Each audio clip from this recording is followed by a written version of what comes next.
Hello বন্ধুরা, চেতলা অগ্রণী থেকে বেরিয়ে পড়েছি। একটু মাজা নিয়ে একটা অটোয় চড়ে পড়লাম, কারণ একটু ডিস্টেন্স ছিল সুরুচি সঙ্গটা, গিয়ে আবার লাইনে দাঁড়াতে হলো।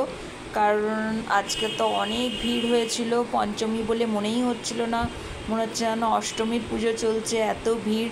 তো আমরা লাইনে দাঁড়িয়ে সবাই ওয়েট করছিলাম। এখানে থিম ছিল পরাধীন ভারতে কীভাবে বিপ্লবীরা নিজেদের প্রাণ উৎসর্গ করে ভারতের স্বাধীনতা এনে দিয়েছে, সেই বিপ্লবীদেরই সব আঁকা ছবি আর বিপ্লবীদের আত্মত্যাগের বর্ণনা দেওয়া হয়েছে এই সব ছবির মাধ্যমে।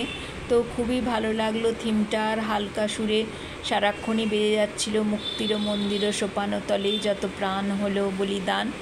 আমি সাউন্ডটা অফ করে রেকর্ডিং দিচ্ছি, ভয়েস রেকর্ডিং, তাই জন্য তোমরা শুনতে পাচ্ছ না।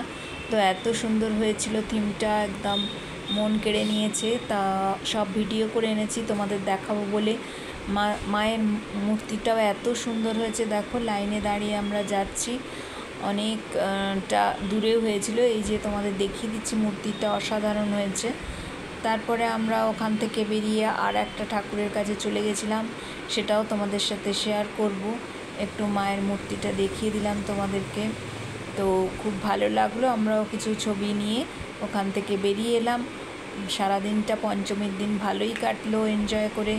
সবাই ভালো কাটাও, কালকে ষষ্ঠী, তো ভালো কাটাও সবাই। Thank you. আর আমার ভিডিও দেখতে থাকো।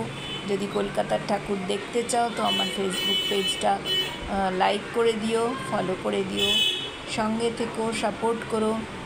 বাই বন্ধুরা।